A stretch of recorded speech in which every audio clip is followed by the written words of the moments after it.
Hello and welcome to the Hugh Hatrick Show. It is fantastic to see you all from across the globe. Of course, we are here in the United Kingdom. One of us is streaming from the northeast of England. The other is in Wales. What part of Wales is it? Is it the north? It's the north centre. North centre of Yeah, I Wales. used to live in the northwest of Wales, and now I live in the north centre. Yes. Near Rhyl, but not in Rhyl, thank God. And I just come back from the south coast, where I had two great motor racing days. On the Thursday, we went to Goodwood Motor Circuit, which I have to say is one of the loveliest places you could go and see. Even in the as the Borders lot would say, the dreich weather. It was pretty horrendous weather, but it was still amazing to see the old adverts at the Goodwood Motor Circuit, and to watch some of the cars go around. If you saw I put one of the shorts on YouTube, which was a Capri racing around in the wet, which was great fun actually. But there were some other cars there too. They had the Performance Driving Club, so they were doing the McLarens. There were some Ferraris. There were some Porsches. And there was a kind of corporate day when we were there, and Nicholas, my son, and I were kind of waiting under the shed to try and keep dry. And then of course they all came out because there was a fire alarm. And I thought, we could just join in with the group and say, oh yes, we're here. We're here with the corporate, this corporate group, and because I know, and we're here to drive the cars. You are so dodgy, it's frightening. Absolutely. But we didn't. We were honest in the end, and we ended up getting soaked. We went up to the top. Oh, absolutely. But we thought, should we try it? But we went up to the top of the start-finish straight. What was actually on top of the pits, and we got a great view of the start-finish straight at Goodwood. So that was great fun, actually. That was really good. Simon has joined us. It's good to see you, Simon. And he's going to come back on the show again very, very soon. And I know we've got Sedgy as well, and a few others in that. We've got DTR, and we did as well have Darren. Darren Turner was watching as well. He left a message earlier on. Darren's not that far from where I am. That's right. He's 50 miles at most, some 50 miles on 60. Yeah. Well, Larson is in Southampton. So if Larson joins us later on, because we were very near there. Glasgow. Good to see you, Glasgow. It's good to see you. I hope you're well. We've got the whole crew coming in now. But yes, so I've had a lovely week off. Roo has been working away as he always does. But yes, but I've had a nice week off, and then I was at the Silverstone Classic on Saturday, which was a bit of a bank holiday washout in terms of the weather. But there were some phenomenal cars there, though. Oh, just if you're a car fan, Billy. Well, hello, Billy. Welcome along. It's good to see you. If it's the first time, it's lovely to have you along. Feel free to ask any questions, and we'll try and do our best to answer them. And Helen is here too, as well, which is great. But yeah, so it's been a good week, and then that's even before we even talked about Formula One and also the GT7 races, which we will get to as well. But if you're a car fan, which I know a lot of our viewers are, I have to say it's worth going on the internet to the Silverstone GP site, or just find out to get the images from the Silverstone Classic Grand Prix, because the cars that were there, they could make you, send you the shivers down your back when you see them. They were, because Simon, you were there yesterday, and it was dry for me, but chilly at times. Yeah, well, it was warm, but also freezing when it was wet. So Billy's saying hello, Roo. So it's good to see you. But I know we had a phenomenal time, and I have to say, now this is the thing, we've always normally complained. I complain about the Formula One engines, but when we were on Brooklands Corner, and the bridge was kind of in front of us, so to our left, so you couldn't really hear the cars coming. And we sat down. It was still wet on the track, but at least it was dry. It was sunny. This was about 4 o'clock or 5 o'clock on the Saturday afternoon, and all you heard was this whoosh and this as this thing went past.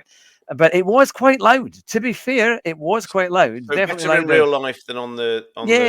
It's definitely better. Because you posted, didn't you post that little? I did it I made it a YouTube short. A short, is it a short? Yeah. Unfortunately, it covers my camera slightly. My phone piece was so wet, it was. Because I said it sounded like a jigsaw going through thin hardboard.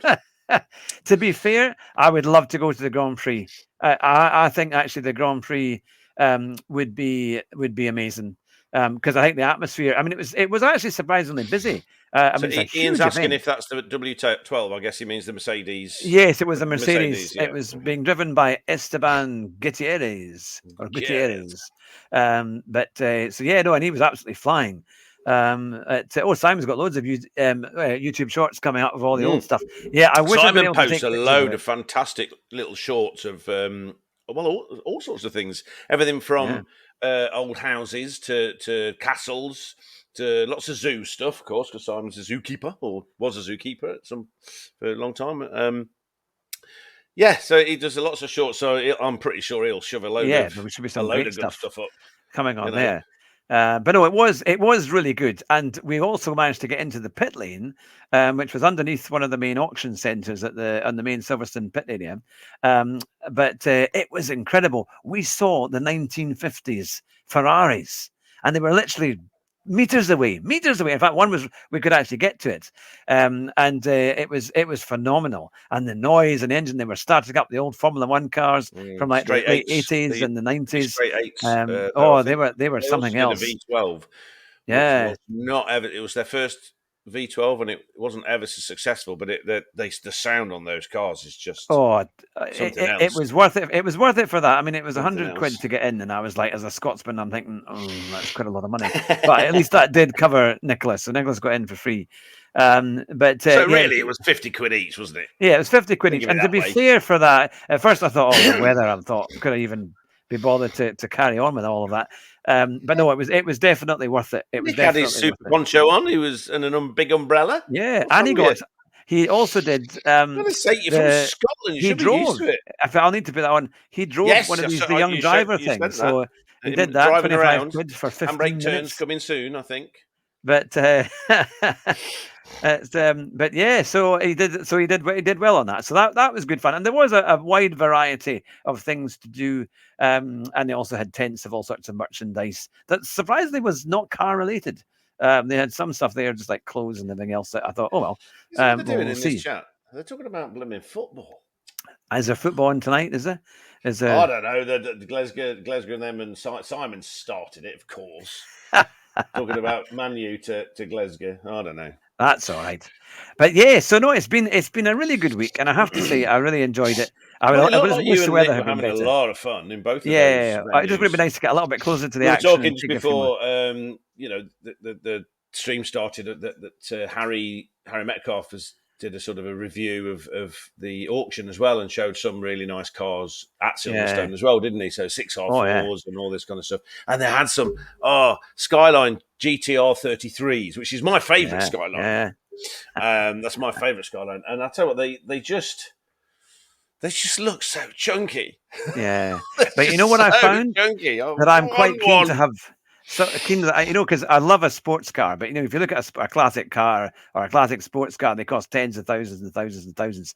Well, there was a stand called the Quantum Car Company. You've probably heard of it already. They're based in Devon. Now it's like a kit car, they make these old sports cars that look like Aston Martins from the 1950s and 60s. Okay. But they look phenomenal because they look absolutely beautiful. There was one in British Racing Green. And it basically costs about $12,000 for the whole chassis and the whole thing. That they give everything to it, even though that includes like lining the interior, giving you seats and all the bits and pieces, and then you basically go and get a shed and build it. So it's So this is a British tradition actually of building it. It's based on a Mazda MX-5. So you can have an anything that will fit the MX-5 or the Miata. That engine, the 1.5 or possibly 2 liter would fit. But I was thinking, 1.8. Could we fit? It was a 1.8. Could we fit an Alfa Romeo engine in it? Yes. And then get some nice exhausts on it too? You can fit anything in anything if you've got a big enough hammer. Yeah, to do it. That's how it works. But when you think how easy it would be, I actually looked up Alfa Romeo engines. Easy. And here's the thing. But it is possible. They were lovely old guys that run the company. You can see they've been doing it for a long time. And I said, it is a beautiful car and an amazing thing, but I'm not a mechanic. Is it possible to build it? Because he says it'll cost you about another £20,000 if you got somebody else to build it. When it existed, I don't think it exists anymore, a magazine called Car and Car Conversions. Oh, yeah. Now, in the days before Max Power and people with two small peanuts for brain cells that used to bash against each other, going. When ICE used to mean big stereo or something, whatever. Yeah.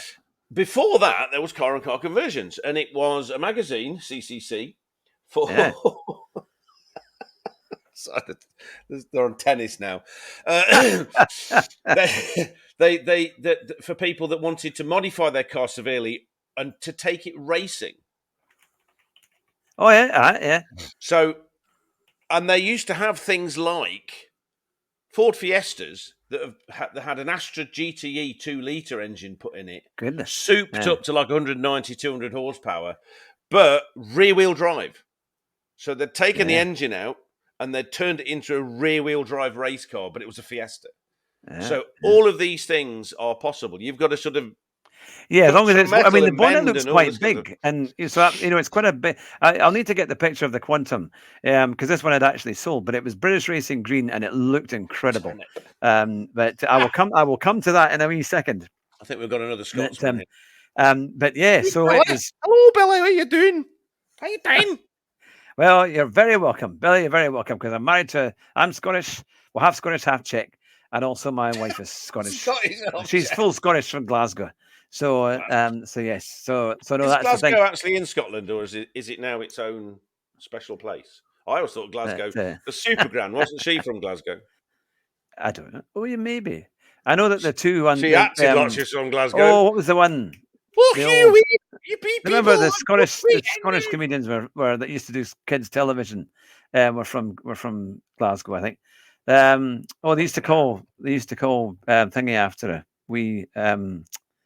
It'll come to me. It'll come to me. The Crankies? Yes, the Crankies. They were from Glasgow. They used to do kids television, all that kind of thing. That and you can't beat Ramsey Nisbet. So that's the Gregor Fisher. Yeah, he was it's very good. It's when you see him in Love Actually. That's a really good actor. that is a very good actor. It's two films I like. I mean, Love Actually is just a bit of a laugh, isn't it? You don't take it too seriously. But there's a film called Wild Target with Emily Blunt, and it's got I think I've the ginger from Harry Potter, Rupert Grint. Yes, I think Emily Blunt, and you got Bill Nighy as an assassin. Yeah, yes, I have seen that. And Greg Fish is like he keeps getting hurt. Yeah, trying to find it. Excuse me, he keeps getting hurt, and it's like you shot my ear off. It's just the way he does it is so funny. Fantastic. He is very good. Yeah, Can I quickly give a quick plug for tomorrow night? Because at 9:00 or 9:15 tomorrow night, we have Tiny Turnip, who has been very much requested. Yes. So we're having to do it slightly later because she has a family and she needs to put them all to bed. So by the time she's ready, it's 9:00. Probably starting at 9:15. I think I have put 9:15 on the video. But that'll be tomorrow night. So make sure that you join us for that, because that will be a lot of fun, and it'll be live on YouTube. I know that she streams on YouTube and also on Twitch as well. But I'm looking forward to that. She's got a Discord thingamajiggy, and she does these. Very busy Discord. She does a bit things. She sort of does like you used to do, the HHTCR. She does stuff like Diaco with them lot. She's got quite a bit of a community that's grown quite fast. She's got bairns, absolutely. So you'll be able to.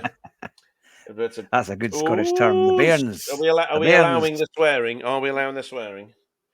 I didn't see anything in there. No, mine. Well, it's because you're not a. I'm going to hide that. Sorry, Billy. I'm not going to. He tells me off for saying it, so. Oh well, okay, but not to worry. I'm sure we'll be fine. It's the English Scottish equivalent of the Irish feck. Yeah. Now here we go. So we also have Super GT, who has agreed to come back on the show. So we are just waiting for him to come with the time, with the date in the calendar, and then we will get Super GT back on the show. But I'm also hoping to have Digit Gaming as well. I'm trying to get in touch with him and a few others too. So we're really going to go at it as much as we can to try and get all the big guests over the next, especially coming into the autumn and into the winter. Digit Gaming and of Super GT as well. Yeah, so it's that he has agreed. You getting Digit coming on? We liked it. Yes, I did speak to him a wee while ago, but I'm going to go back and pace it up and try and get him back on. I'm really going to try and get at least one every week if we can, or as much as close as that as possible. And I've had a little message from John Cleland, the BT double touring car champion, and possibly interested because he tweets an awful lot. So, yes, Scotty Senior, I think he's retired. I think Scotty has now retired. Yes, apparently. Someone was saying this a couple of weeks ago, was it? The last time we think that Scotty's he's kind of washed his hands of streaming or and playing games and that on it. He might play the game, but I just don't think he certainly doesn't get involved in the race, which is a pity because he was super fast and very entertaining. Some of the best racing we saw was the first HHTCR. Oh yeah, he was very good in that. Him and Jack could disappear off into the distance and then just play games with each other. Overtaking. I'll never forget that the Fuji race where every lap the other one ended up overtaking, and then they'd overtaken. It was kind of like, which one's going to be there at the end? And there was a fraction of a second between them at the end. So entertaining. I think I nearly lost my voice commentating on that one. Yes, it was. They were good. So we've got a few folk, hopefully coming on in the next few weeks. That will be some big stars, and if I could get John Cleland, that would be would be amazing. And he was quite an entertaining driver as well, wasn't he? He was he was a proper, didn't take any nonsense kind of stuff. And I've also got connections to Matt Neal now as well. So because he's had how many championships with Honda in the touring cars. Yeah. So the long rivalry between him and Jayton and Pluto. Yeah. So really that would be that would be something. But so I'm going to try and do a lot more getting into like the touring car drivers as well. And Patrick, what's going on? This is amazing. Yeah. So we've got all of that to look forward to, and then to try and build things up. But as we are supposed to be talking about GT7 and F1. Apparently Jack is part of the BMW esports team now. Well, he was very talented. He was very fast. He can only be about 15 or 16, and he's quite a young. He was about 15 or 16 then. Yeah, so he's 17 or 18. Getting on 18, 19 now, I guess. Ian probably keeps in touch with him. Yeah. But let us know the kind of people that you would like. Put them in the comments or email me, because we're always trying to look for new suggestions, and especially if you know them or if you've got any kind of connections with them. Contacts then we would do our best to try and try and get them on the show. It'd be amazing. I also had a quick picture of Bruno Senna. I didn't quite. Yes. That was at the Silverstone, and he's such a lovely person. You could just tell straight away just how nice he was, because he stood there for about half an hour, just simply signing autographs, taking pictures, giving people hugs, and people were and you could tell that he was genuinely happy to be there and interested. Had a very lovely nature, I have to say. And people were in tears. A lot of it was quite. Even I was almost quite emotional, because I think just because he's the nephew of Ayrton Senna, and having him there, and that kind of connection made a lot of people get very teary-eyed. There's the famous quote, isn't there? That if you think I'm fast, if you think I'm fast, see my nephew. And he had, because the first time I heard of him was I was saying to you on over WhatsApp, trying to remember what the show was, but I remember that he would do the equivalent of the Top Gear test track.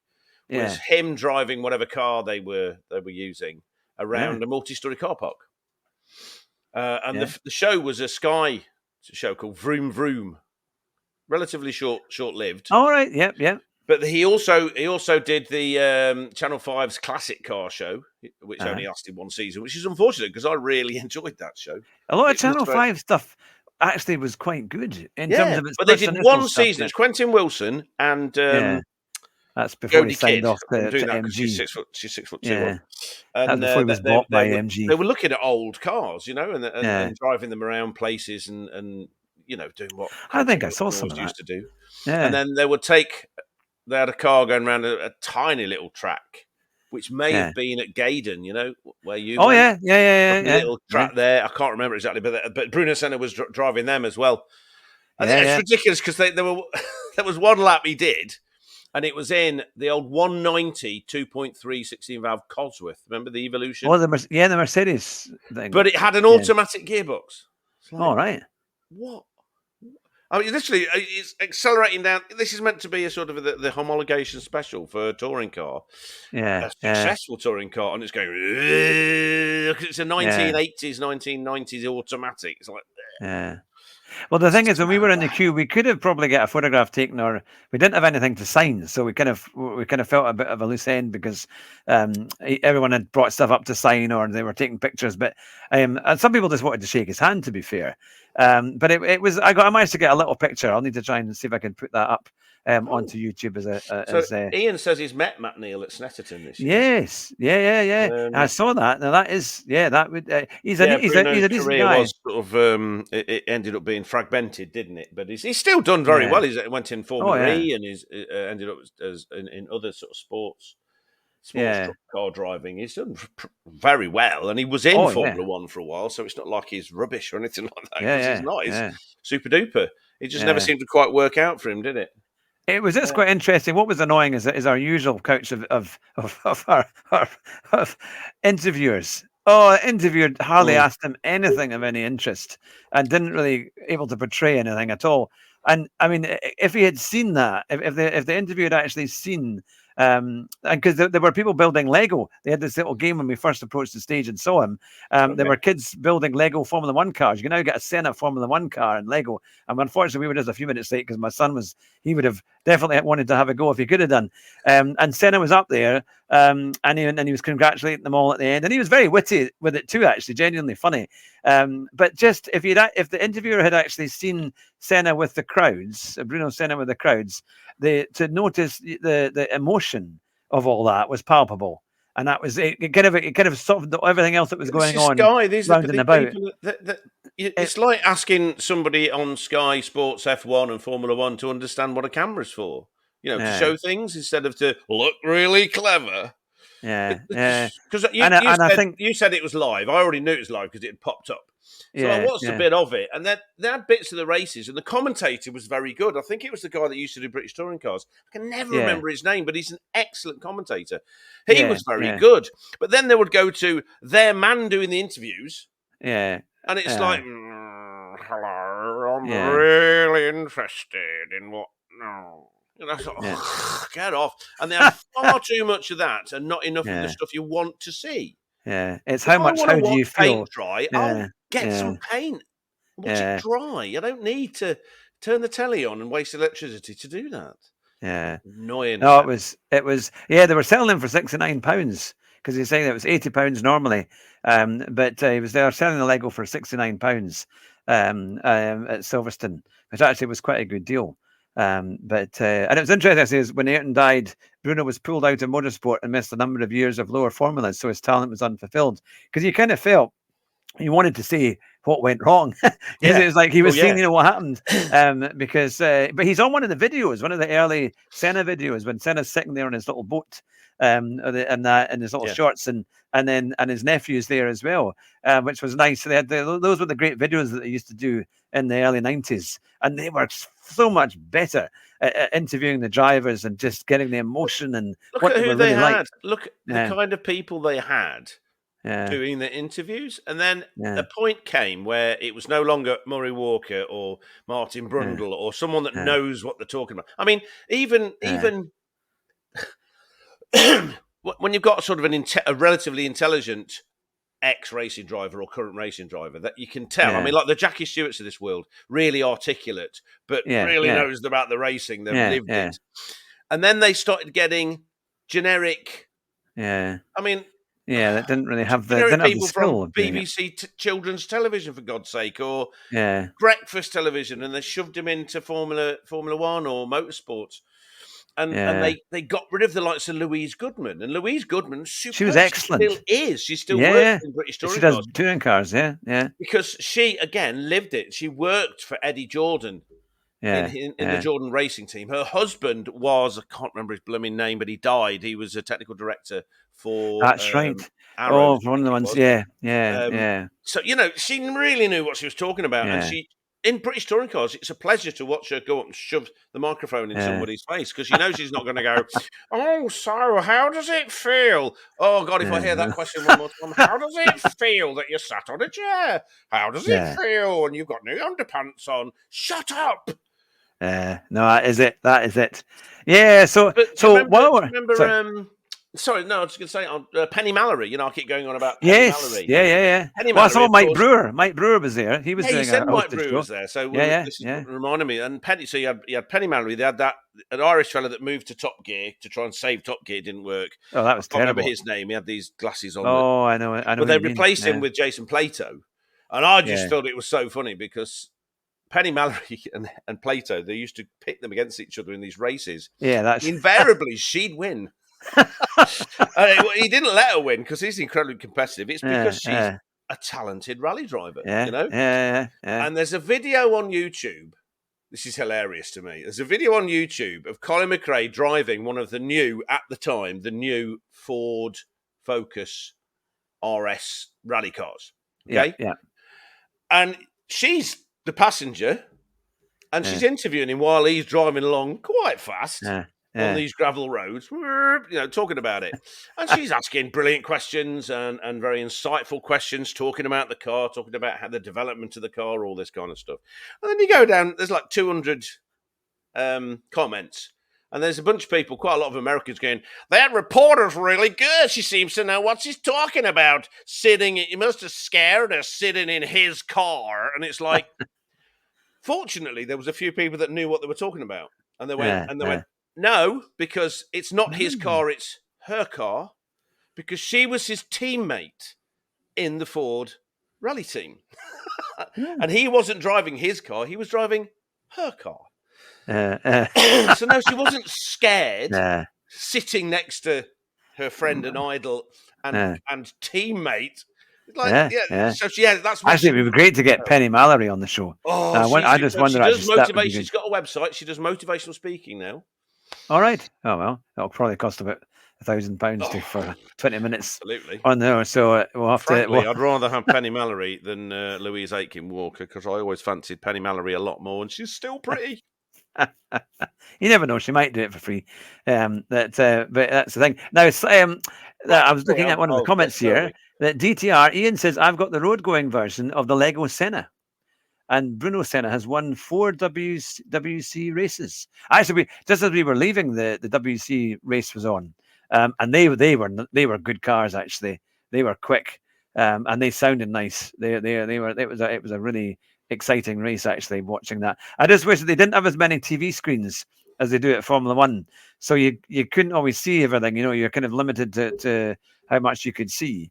But it was still reasonable. I would recommend it. I have to say, I think overall, as a thing to do, but hopefully maybe next year we might get to the Grand Prix and actually see a proper race and see what it's like. It's so annoying. All the places you want to go to cost so much now. Even things like Goodwood cost so much for the actual events. Yeah. Oh, but they've made the same mistake with Goodwood, the Festival of Speed and Revival and stuff, where they get some random person from Channel 4 going around. And it's like, no, why? Yeah, just get really good people. Yeah. Get people that know what they're talking about, and it's just so bland. It's bland. We all loved James Hunt and Murray Walker and Brundle and Johnny Herbert and all these people because they were brutal and knowledgeable. Actually, Villeneuve is good. Jack Villeneuve is brilliant. What a stud! We love it. The stuff he comes out with. About Ricardo, they never asked him again on Sky News or Sky F1 after he had made his interview about Ricardo. They kind of quickly went away. The last Grand Prix I went to was Donington 1993, where I saw Senna win, and that is something I will take with me my whole life because it was amazing. Still got the footage, haven't you? Jonathan, I think, might well have it. Well, you sent it. One of you sent it to me. One of you two. That was from the actual. That was from F1 To be fair. Oh, is I that think. not what we're talking about? I thought. Sorry, I missed what you were saying. Yes, Oh, no, but yeah, that was that. Hello, We were at the old, not the old hairpin, but the kind of the chicane towards the end, the back of the circuit. And I'll never forget seeing just Senna coming. He was second place coming into the chicane, or he goes up the hill, and then he disappears off, and then he came back, and he was first. And he was seventh he was in seventh place at the first corner, and he was leading the race by the end of the first lap. And what do they call it? And well, they said it was that lap of the gods, wasn't it? Lap of the gods. Yeah, Incredible. yeah. Incredible. Simon says it won't be as good as Donington, though. Well, I always thought if I could ever manage to get onto the grid and then happen to meet Martin Brundle going by, and if it was dodgy weather, and I was thinking, well, the last Grand Prix I was at was Donington '93. Maybe we'll get something similar. If I went to the British Grand Prix next year, that might get his attention. But of course, he raced in that race. He was in a Benetton with Schumacher, I think, wasn't he? And that was and Schumacher crashed out. In fact, we saw him go into the sand pit at the end of the straight. But yeah, no, that was the most amazing race. So we go? I was just going to say, do you know who the original Regenmeister was? Rainmaster. They keep calling it, like Schumacher and Hamilton, or they keep giving him. Well, Senna was the rain. Senna was known for his skill in the. He was. But who was the first person to be called Rainmaster? Regenmeister. It was in Germany, and it wasn't on some tiny little circuit in the East Midlands, 5 miles from the place I was born, the very house I was born in. I used to cycle there. You're going to have to let me know. It's wee Jackie Stewart. Jackie Stewart? Was it Jackie Stewart? Hey. Wee Jackie Stewart, he won in the torrential downpour at the Nordschleife. Goodness. By 5 minutes, 4 or 5 minutes. And he was like, didn't he like that? But he just wiped the floor with them all. He completely destroyed everybody. And he ended up with the title Regenmeister. No. Oh, Simon knew. Yes. Simon is so good with his knowledge of that. Now, shall we go on to the Grand Prix then? Shall we go on to the topic of F1? Yes. Because we saw another British winner. Lando Norris finally getting his act together. Well, didn't he? He got getting it together, from He's pole. Been struggling getting off the line. So even this time, he lost the place to old Doodah. And on board, to Verstappen. If you can ignore the idiot that's doing, because I watched the highlights, if you can ignore the idiot doing the commentary, that's so... Oh, I know, they are so annoying. The Sky Sports is slightly better than the F1 coverage. Than they do the two. Both of them do it on YouTube now. But it's, I mean, it's, when Jonathan Palmer chimes in, and I find that less annoying than the normal guy, there's something wrong.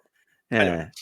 And you could hear it bogged down. He just couldn't get the power down. So I don't know. He obviously he's lost places in the last 4 or 5 races now. Yeah. But he did a cracking job. So he second, and he got it back and then drove away. I think we're just keen to see, the championship come alive a bit, because they've had another update, McLaren. Yeah. And of course, Lando has said that he's disappointed in the way he drove, because before, I think the quote he said was something on the lines of that he's not driving like a world champion. He's, so now he's got 2 wins, which is great. It's taken too long for him to get. Although at least, but the good thing is he's got Piastri backing him up, so he's scoring well, which is in effect, taking points off Red Bull. Not quite Verstappen, but he is at least. I mean, he did actually pull some points back, which is good. And Monza, it'd be interesting to see what they do for Monza, because I think that's in a week's time, isn't it? That's in the Sunday. Yeah, more updates for Monza. There's Logan Sargent. Oh my goody aunt. Poor thing. He just. I think he's overdriving the car. But he's overdriving the car. He's trying to be. He's trying to keep his seat, and of course, psychologically, it's a killer, isn't it? Because you're just going to try so hard. But did you see why he crashed? I didn't actually see that. Right. I saw that there was a crash, but I didn't see what happened. Because when you see that he's crashed, and you're like, "That's a really strange place to crash." That's not somewhere where you normally see a crash. What he'd done is he'd been trying so hard over driving it. He'd gone in the wet, 2 tyres on the grass, and just went put his foot down, and just clocked that he was on the grass, and way bang. Played the bongos with both ends of his cars. Dutchy has joined us. Good to see you, Dutchy, and thanks for the like. That because I know that he works different hours, so it's great to have you along. That it's good to see you. That but yeah, no. So we're just on the topic of Formula One and the race that we saw yesterday. Yeah, it is beginning. I mean, there's a lot of battles right the way through. Hamilton did well, coming right up from 14th to 8th. Yeah, Maybe could have done a wee bit more. Got knocked out in quali 2, wasn't it? Yeah. I didn't see the qualifying. I was driving. Well, it's wet. It was a dry. I hate them. I actually hate drying qualifyings because it's got qualifyings. I sound like I'm. You could work for Sky. Hello, I am from qualifyings. We love you here, English. Anyway, so I'll try again with an apostrophe S at the end of it. Qualifyings. Qualifying. It's like that Geordie from Seaham that I used to know. For some reason, we were chatting one day, and something just caught me as funny, and he came in. Well, Andy Lake, you're going to be circulating on the street. And I said, no. What they've got to do, because they should do the accent back. What they've got to do, like, is you've got to straightulate on a circuit. And from that point onwards, we would just be really silly. Anyway, no. Yeah, as the track's drying, everyone that's coming over the line is getting the fastest time because it's drying and rubbering up.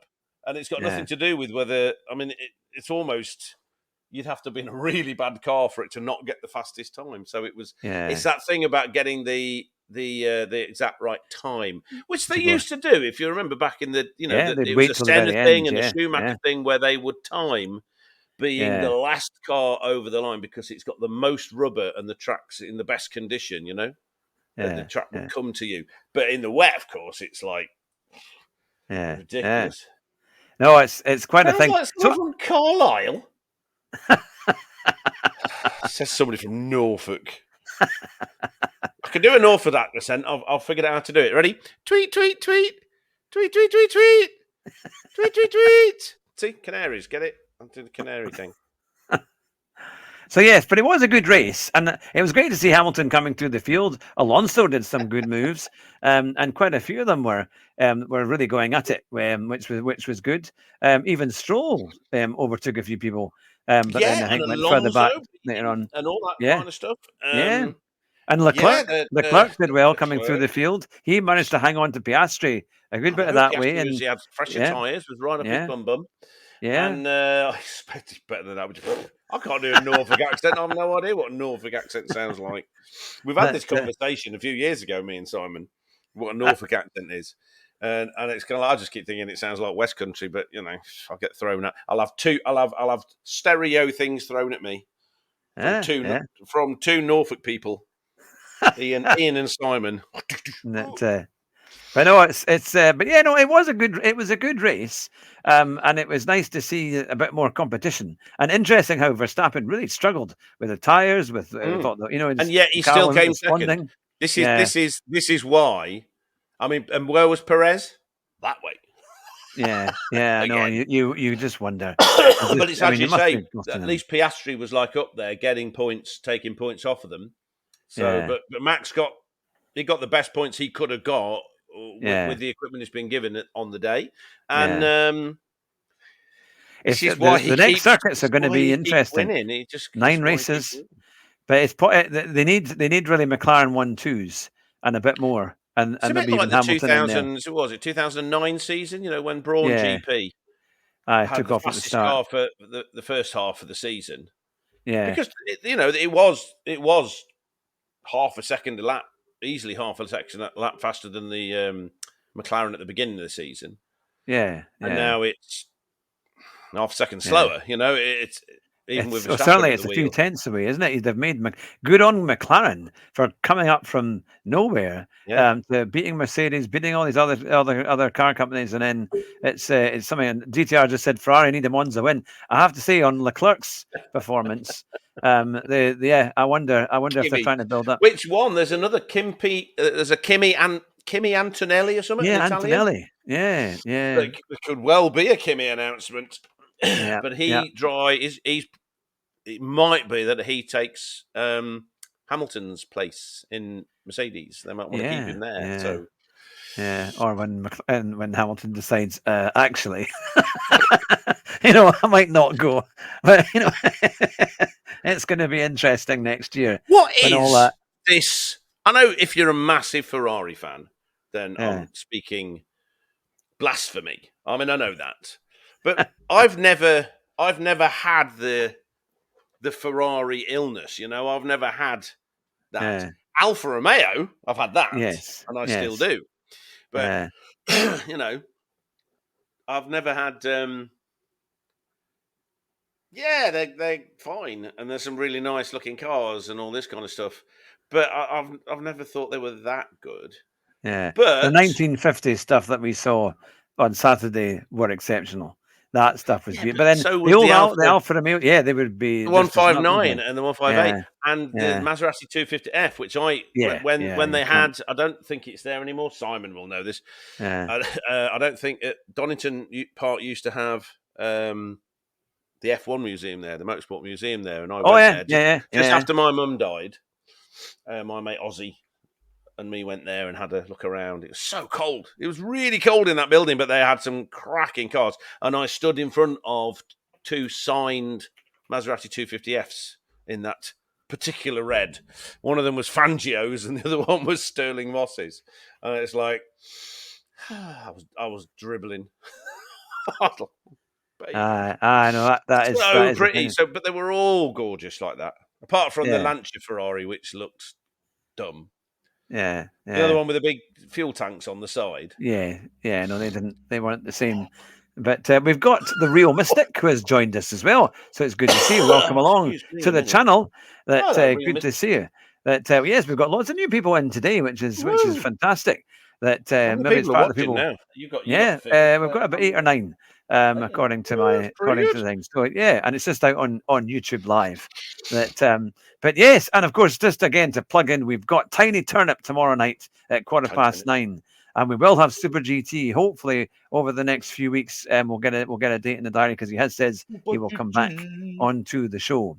So let's hop along to GT7. Now I've had quite an interesting.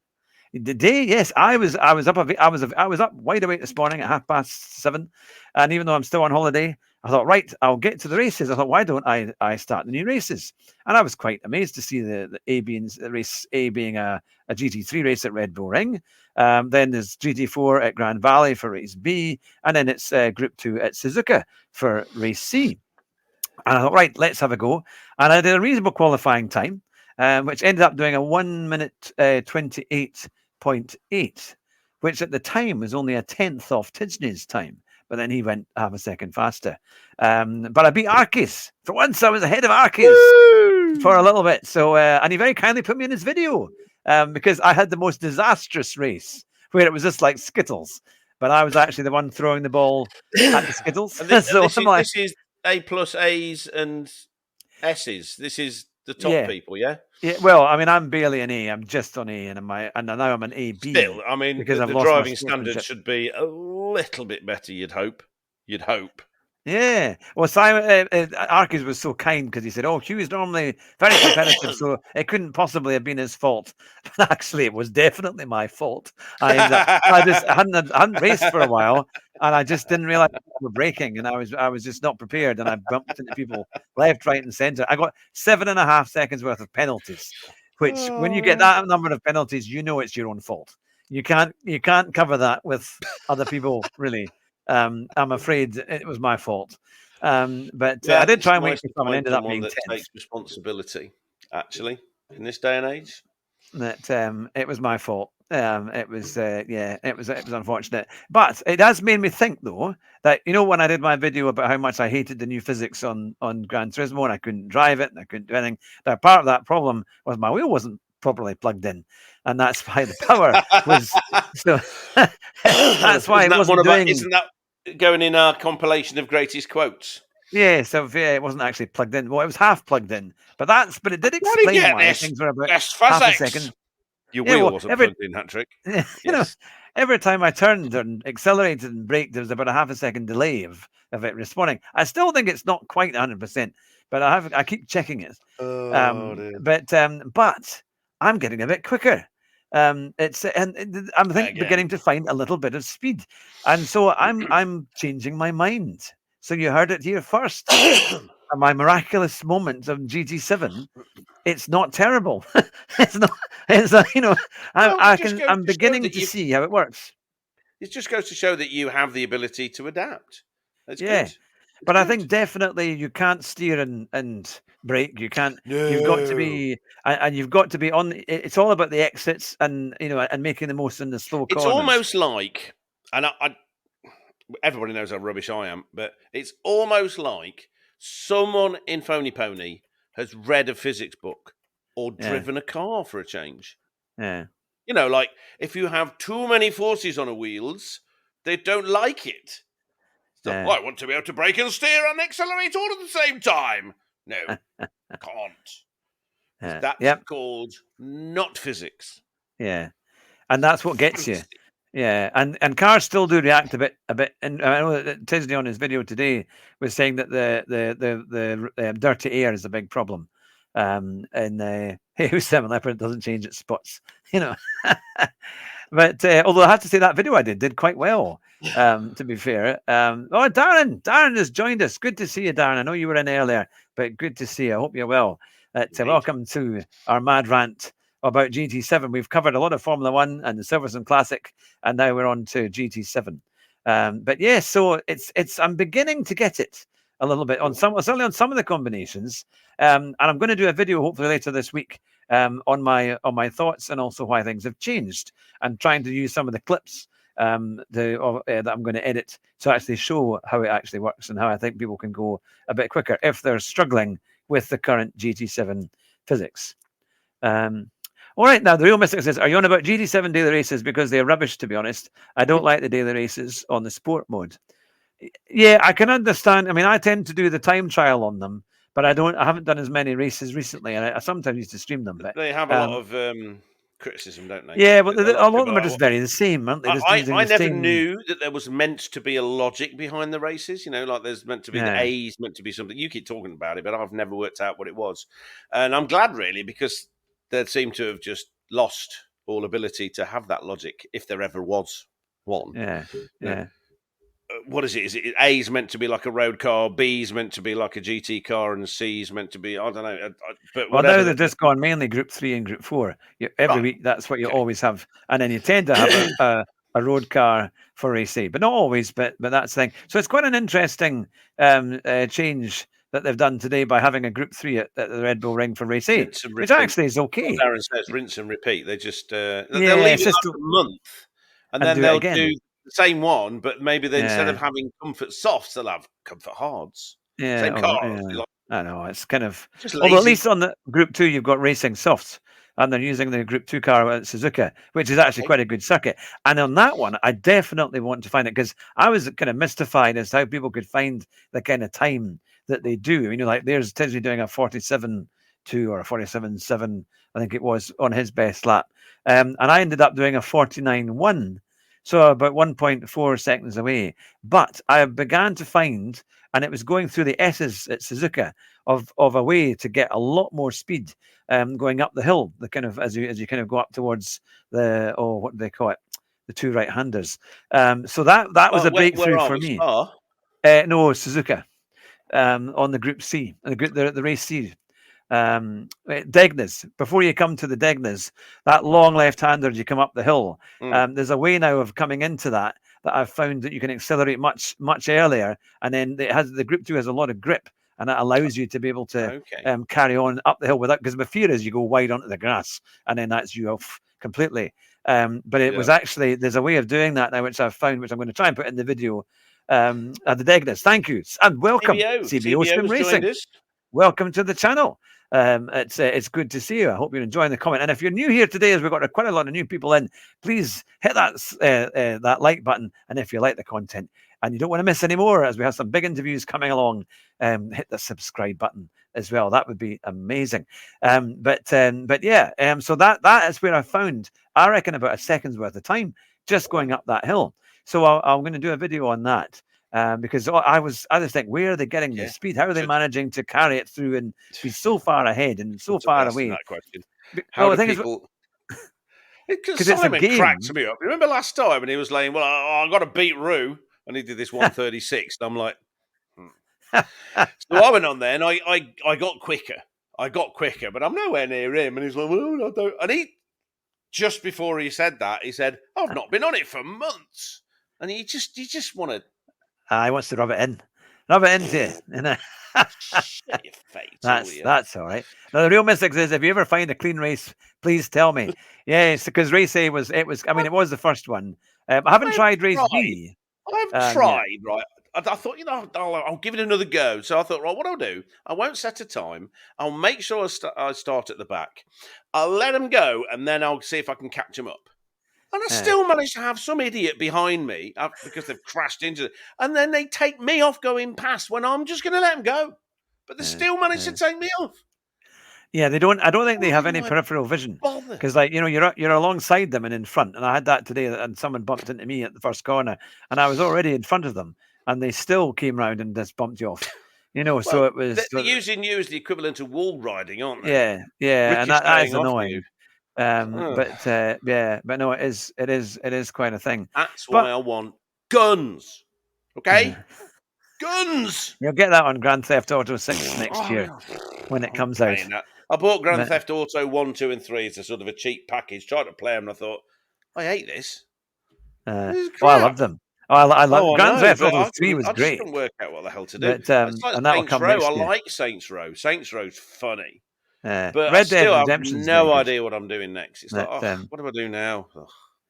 But yeah, so that they've got at least an interesting section of group of races. I did try some lapping in race B, which is the Group 4 at Grand Valley. But it's you've got to get all these slow corners right. That's the hardest bit to kind of connect all that up. But certainly on that's going to be the thing to work on. And it's the full track as well at Grand Valley, which is tricky. Oh, Realistic has said he loves GTA San Andreas.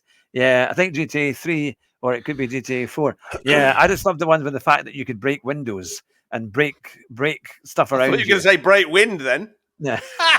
I can do that. You'll never know. You'll never know. That's the great thing about a virtual show. Do you remember the two Ronnies? The Phantom Raspberry Blower of Old London Town. Simon will remember. Darren will remember. Yeah. Oh, that's those the thing. Were the days. That was it. That's all right. So, have you had? I was going to say, because I know you were away, but you said you were playing a bit of Gran Turismo? Oh yes, because we had also had a time trial last week, which was the same as what now the race is in race C. I'm sure it was not the Honda. It was the Group 2. Or was it a Group 3 Honda at Suzuka? I think maybe it was a Group 3 at I've not touched it because I was poorly sick. I had my birthday present. Listen, a wee Sandy singing in Chester, but I was poorly sick. As you can probably tell, I'm still nasal. I've got this cough, and it still won't go away. But I'm kind of all right. At least my head's not trying to split itself out. But I've not gone on it. I think a couple of days ago I had some beers and went on it, and I was like, I don't know why I do that. Well, I was concerned that because I was away on holiday for a week, I thought when I come back I will have lost what I've just started to learn before I left, because I was starting to get a little bit quicker on some of the time trials from a week past Friday. And I thought, oh no, I'm going to forget what I've learned. But actually coming back with a bit of work, although my eyes and my head a huge headache afterwards, because I think I was concentrating at the screen too much. When you're that focused, that if your lighting's not brilliant, it can affect your eyes a wee bit. Now there's a question for you, especially for our viewers. When you play a lot of Gran Turismo and you're really trying and you're getting your times right, maybe doing quite well, do you find though it can give you headaches, or it can give you, like, once you've had a really good session and then you go away, you find you can't sleep because you're so fired up with your thoughts and with what you've been doing? I think this with the gaming attitude, because you're so kind of fixed into it. All your neurons. That you can't. It takes you a long time to calm your mind down before you can actually go to sleep. That I would be very interested to see if that's the case. Yeah, well, that's definitely a thing. That's why there's all this advice about at least an hour or 2 hours worth of not using electronic majiggies before you go to before bed, you go isn't to sleep. For me, it makes no difference. I don't sleep anyway, so it's like. Simon's saying that's adrenaline. Yeah, because it does take a while. But I remember the doctor saying never use your phone before you go to bed because it just you'll keep up. Massive headache when I Yep, did I have a massive 32 headache. laps. 32 laps into my. I forgot this. Yeah. No, it is I don't find I get headaches with these things anymore. My biggest problem is my eyes water. So I'm driving along on something, and my eyes start watering, and I'm like, so I can see. Is it literally? I've knocked glasses of drink over because I can't quite see it properly and all this kind of stuff. It's very annoying. But I'm lucky in one sense. I got the big telly and it's on the wall in front of my car, as I call it. So I have to be careful. Absolutely, isn't it? Because all the lights and all the game, isn't it? The screens, you have to be very careful with that. It's like Formula One now. They can't end a race without spending several £1,000s on some stupid explosions going along. What's that about? So Darren's saying, I've only been doing lobbies lately, and after a couple of hours on the rig, I can't sleep whatsoever. Yeah, exactly. Yeah. So it does affect people. I think all the kind of, and especially if you do quite well, and you're like, oh yeah, that's been a great night, but then you can't settle your mind for ages, and that seems to be the thing. Fifth with a headache. That's pretty good going.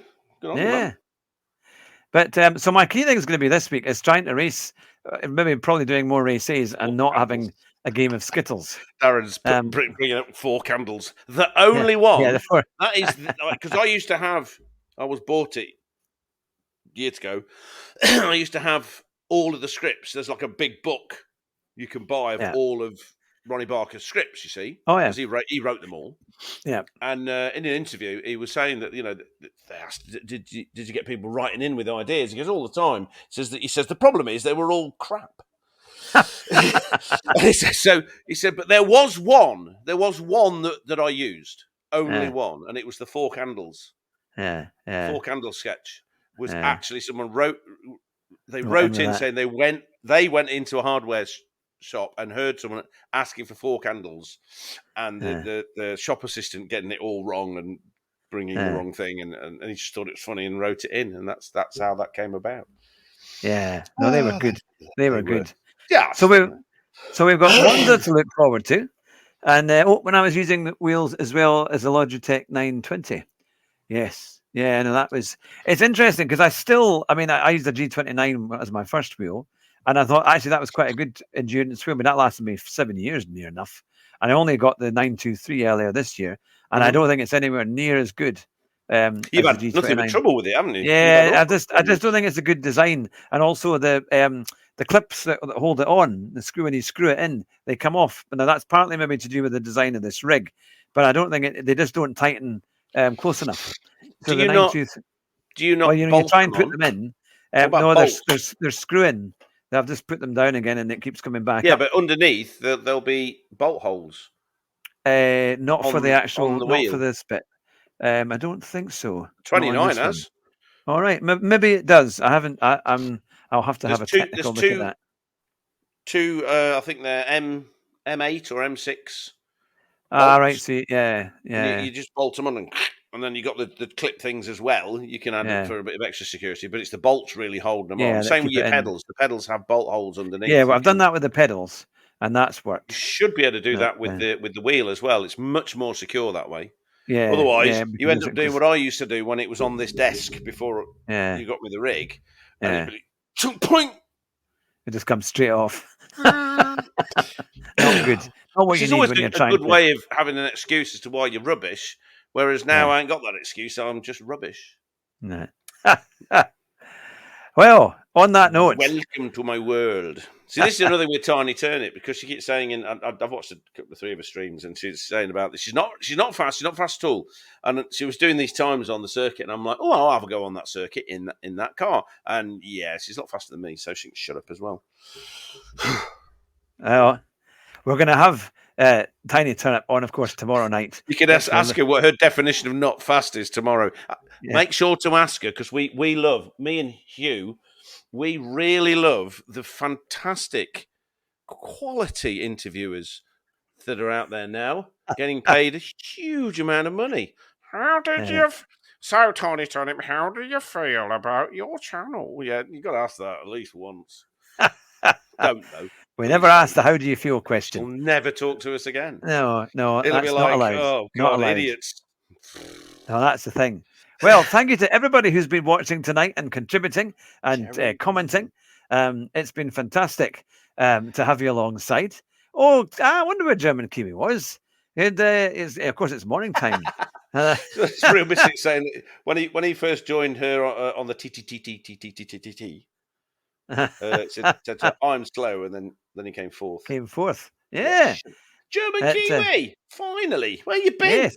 We were just finishing off. We've been on for an hour. And we've got a big. Have you noticed Hugh's taking it down to an hour these days? It's more only because we've got another big stream tomorrow with Tiny Turnip, so which I'm really looking forward to. Actually, that should be great fun. Yvonne's got a new rolling pin. Yes, so I'm on strict orders that I'm only allowed to go for so long.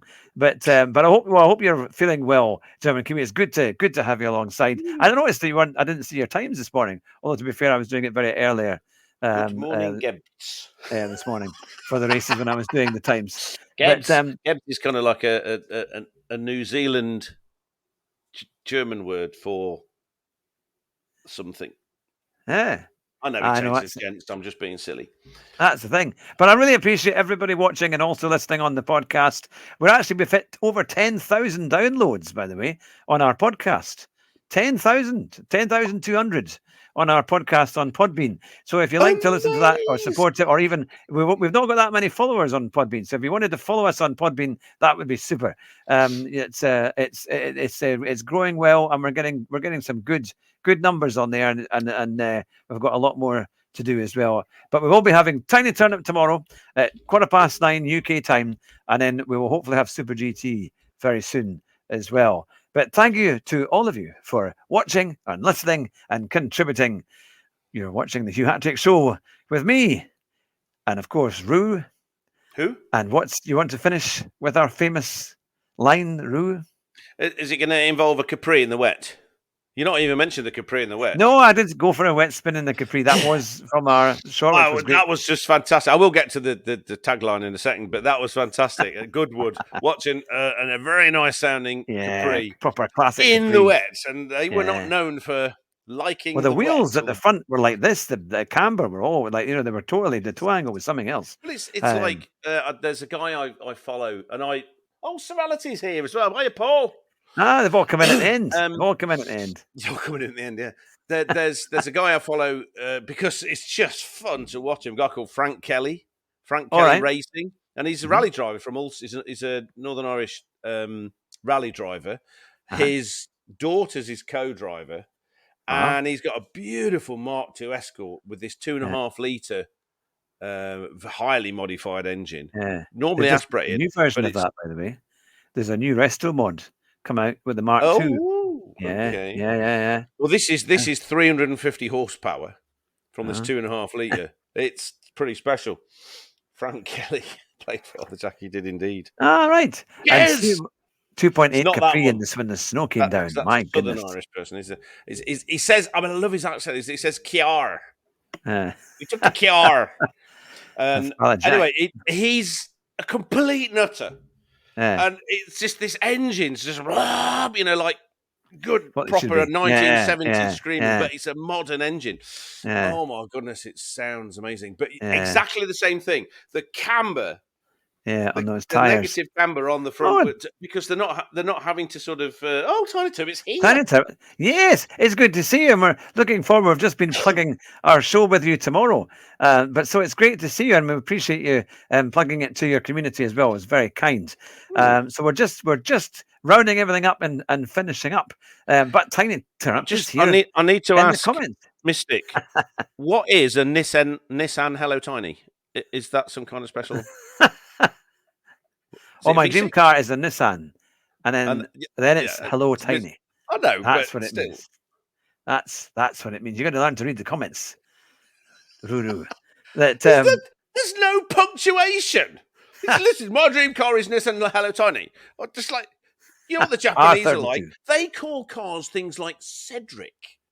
Yeah. They have stupid names. Ask Helen. She likes Japanese things. They have crazy names. So it could have been a real thing. Yeah. Anyway, So it's going to be fun tomorrow. It's going to be a lot of fun tomorrow. Paul's another person of a certain age and sense of remembering humor. that it used to be Datsuns rather than Nissans. Datsuns that rusted faster than they went. Yep. Radio was the most powerful thing in it. Though, my old roommate in Huddersfield Polytechnic, Gary, who now lives in... I can't remember the name of the blooming place. He was from Broughton anyway. Near Gisborough, and he now lives in Saltburn on the Sea. Well, he had a Datsun 160 Triple S, 1.6 litre, twin carburettor, 5-speed. The brakes were bloody awful, and it rusted like you wouldn't believe, but it was very powerful. Rear-wheel drive. Look at that car. It would be something. You could see the metal dissolving as it rained. They certainly did, just like the old Austins as well. Gisborough, yes. And when you go on the BBC and they call it Guisborough, and you want to jump through the telly and go, we're going to Redcar. Well, they pronounce Alnwick. They pronounce Alnwick. Oh, we're going to Alnwick and Harwick. Harwick and Ipswich.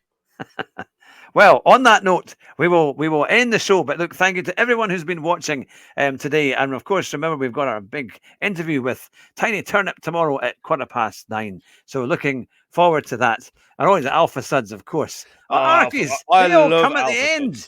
Arkies, we're just, and Scooby. You're finishing they're half all an hour coming early. in. I wonder if it must be. I think Super GT must have stopped streaming because all of a sudden, as somebody I used to know from near where you grew up used to say, you wee numpty. Yeah. Well, Arky's very kind to Arky's. He put me in his video today and he gave me the benefit of the doubt. But it was all my fault. I got 7.5 seconds worth of penalties, and you can't hide from that. Oh, the Citroen AX GT, Scooby. Yes, they were. Citroen AX GT. Yeah. Fast and rusting, but with a plastic bonnet. They had plastic on them as well. My next door neighbour had an AX. Yeah, incredibly light. Yeah, but the GT was a little rocket when it wasn't falling apart. Just finishing some late night work. Well, it's great to have you all with us. Super Tomorrow GT we've got a big interview with Tiny Turnip. Streaming yet? Okay. The Strada.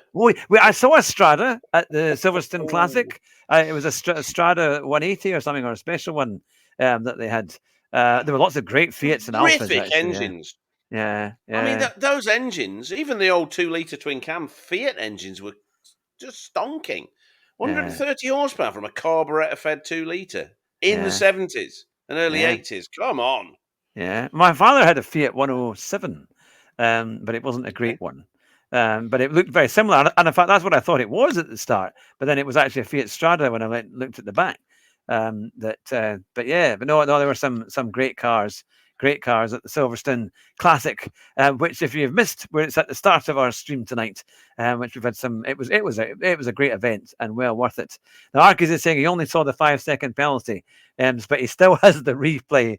Please don't look at it. It was dreadful. It was all my own fault. It was terrible. What did you do? I was the ball in the game of Skittles. I was boing. Basically, I was knocking the Skittles down, and the Skittles were cars. Did you forget which pedal's the brake pedal? Is that what it was? Well, it's breaking that early. I think because I had quite a good race pace, and I just people in front weren't quite well. I just wasn't able to get around them. That was the thing.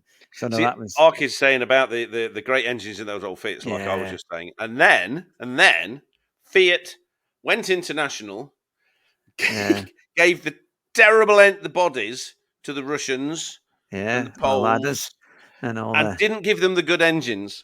Yeah. So the one good thing about them, so you get your Ladas and your FSOs, and you haven't got a good engine, but you can put one of the good engines in it. That's another thing you can do.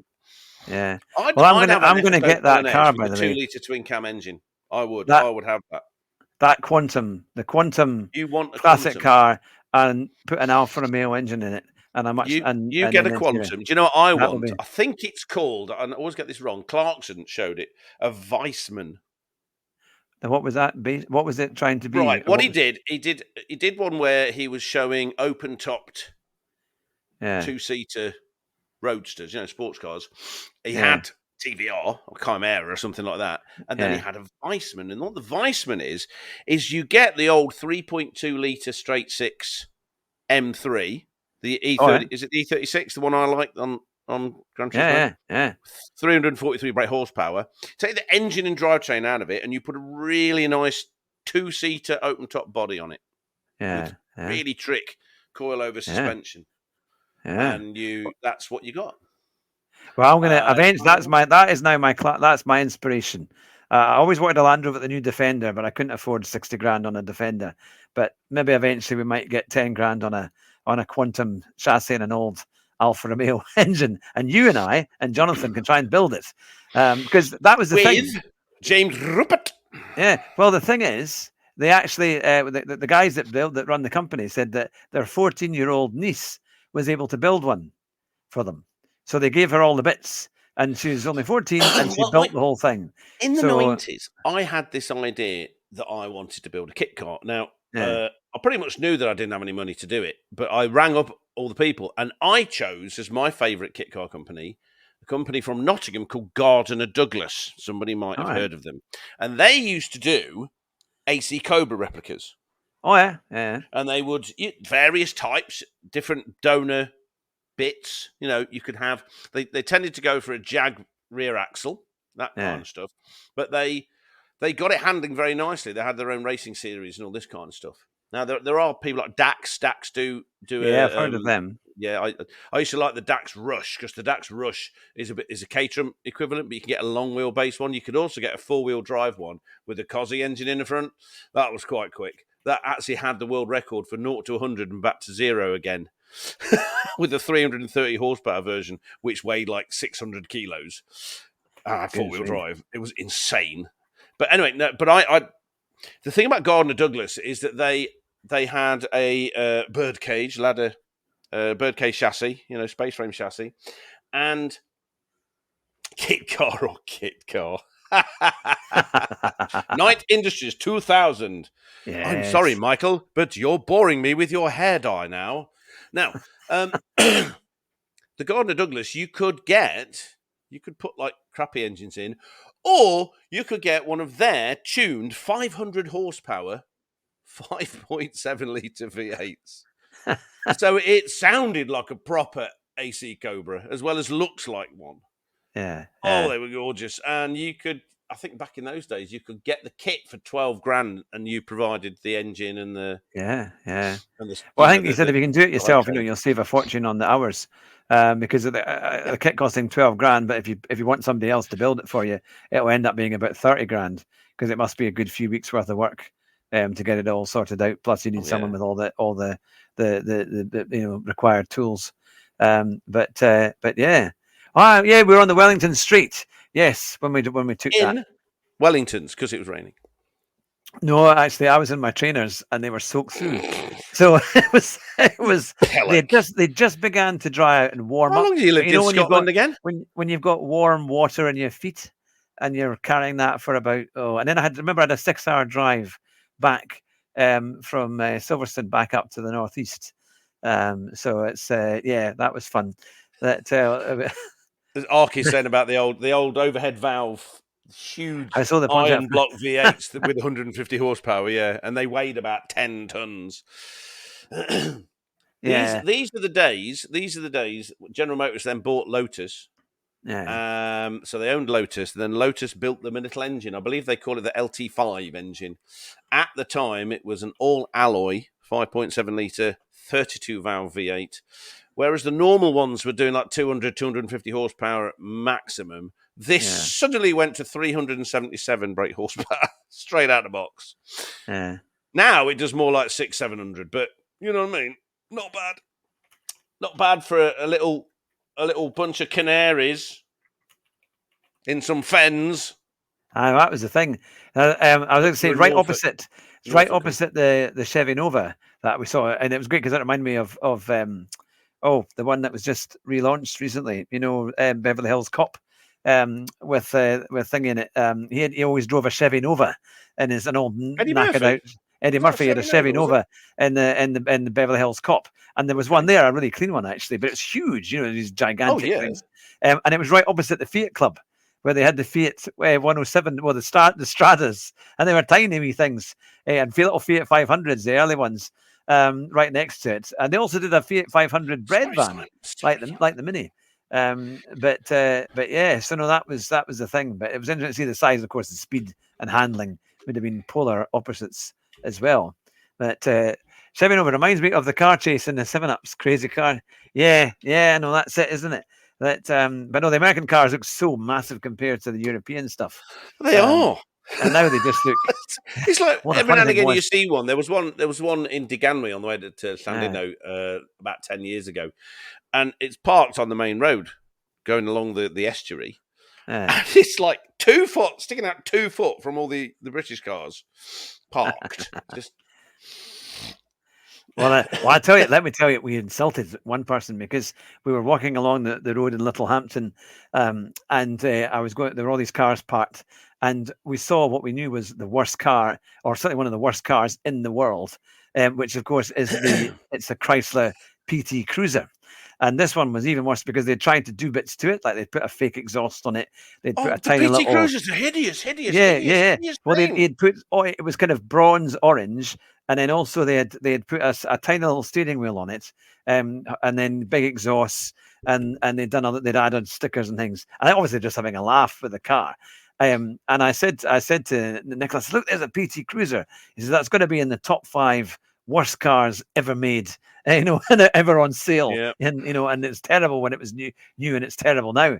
Well, we happened to walk past, and there was a lady sitting on this bench at the side of the pavement, and she gave me this funny look, and I suddenly thought, that's her car. Get your foot out your mouth, boy. But I thought I still will stand by what I said. It was one of the worst cars ever made. But I remember when it launched, I went to the motor show. It must have been about 2006, 2007, I think, when they were out. And even then, they were struggling to sell them. And the salesmen were saying, "Oh well, it's because it didn't get a great reception."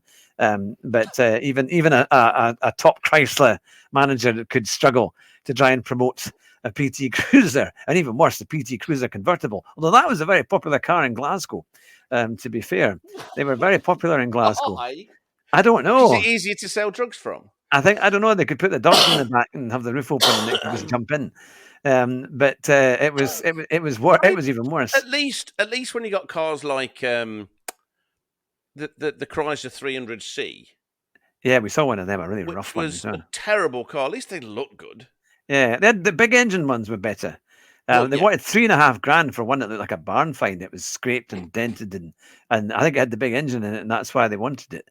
But in fact, just as a quick wee thing before we finish, what is back in the mid, one of my friends bought a PT Cruiser just as I bought a Citroen Berlingo, 2 hideous cars, but mine didn't ruin me. Yes, that was the thing, because I used to work Berlingo was okay. It wasn't trying to be anything other than a very basic thing. Yeah. It had seats, a bit of room, and some wheels and shit. Yeah. Well, I worked for a call center for a garage group that sold Chryslers. And at the time, this was in 2007 to 2009, they would have cars in the showroom that hadn't yet been sold that were recalled, that we would get a list coming back saying we need to recall this car. And it hasn't even left the showroom yet. And then we had people that would bring in PT Cruisers they were 3 years old, coming up 3 years old, for their MOTs. And it would cost £1,500 to get them through. Everything would fail on them. And the best thing was they would come on the phone and say, "Well, I've had the letter from Chrysler saying, would I want the extended warranty?" And we said, yes. It's like 200 quid. Take the warranty. You'll definitely save money. I knew people who had Chrysler Voyagers, and the automatic gearbox would go, and that was like 4,000 or 5,000 to fix it. That was Well, the Berlingo was a really good all-purpose vehicle as long as you weren't worried about exactly. Power. And there was a few of them. There was a few cars like that. I mean, Peugeot did one, didn't they? Sliding doors and all this kind of stuff. And they were just. I mean, if you want to go screaming around the countryside, But then again, most people don't want to go screaming around the countryside. What they want is something they can shove all the kids in, or shove a settee in and go. Yeah, You know, and they were good on fuel. The diesel was a great car, and if you have a family because as they were well, light. put They the didn't kids have in the all back. these gizmos on it that you don't Yeah. need. And the boot that is huge. It's like the Fiat Doblo. Not an attractive Well, it's car in based any on a way. van. It's based on a But van, isn't it? So but they're great. And they used to give them away for a while. You used to get a 1.3 turbo diesel Fiat Doblo 7-seat people carrier for literally £8,000. They were discounted to like £8,000. wow. And that was maybe about 6 years ago because we looked at one. It's we've had 15. Like, that's fantastic. That's really good, actually. That's getting it up there. That's But more than 4. Look, because I can count to 4. I'll show you. 1, 2. No, I'm giving up now. And next week, by the way, this is our rant. This is kind of literally our rant show on a Monday night, which is good fun. Neil will be back. Neil's coming back in a week's time. We'll have Neil as well. Oh, thank you very much, Tiny. You've given us a like, which is great. I hope you don't mind our crazy ranting. It'll be a lot more civilized, I'm sure, tomorrow. That I hope to be not. fair, it's been civilized, but it's been I didn't go into her chat saying that I like the way you sing and swear. To have you come on this show and not get to sing and swear. What's Well, that tomorrow about? we will see. We'll see. Don't let him get away with anything, Tiny. Just don't. I think I did the same thing as what people have done tonight. I think I came into your show, to your stream, and it was ending. A few things in. Sorry, Right. what? I was answering. It's more That important. I did come in. It was it last week or the week before that I think it was just finishing up. So nothing civilized happens when I'm around. Oh well. Too civilized. Yeah, I particularly enjoyed on the Discord. There's a set of rules, sort of basic rules of racing, and my favourite one was try not to kill the host. You know, it's like she's never said that she's the fastest, but as you're racing her, try not to murder the host. That's fairly reasonable. I'm sure that is probably all get behind that one. Yeah. But no, that would be super. Well, we will find out more tomorrow when we interview you. But we're looking forward to that. And thank you very much for everyone who's come across from your channel to support us tonight, and everyone who's come from our channel as well, who are our regular supporters and viewers. And for those listening on the podcast, you're very welcome to subscribe and hit that like button as we go from strength to strength here on the Hugh Hatrick channel. On that note, we will finish. And this time, Roo, get the quote right. Come on. Okay, right. So, I've got to remember what it is now. Is it drive your bus on... Drive fast. Come on, drive fast. So, that's why I can't do the comfort mediums one. Okay. So, drive fast, but drive your bus faster. Yeah, is that the one? And on Comfort Sports. On comfort hards, because it's heavy, you see, buses. You've got to... Excellent. Thanks very much, everyone. Take care, and we'll see you tomorrow at 9:15. Bye just now.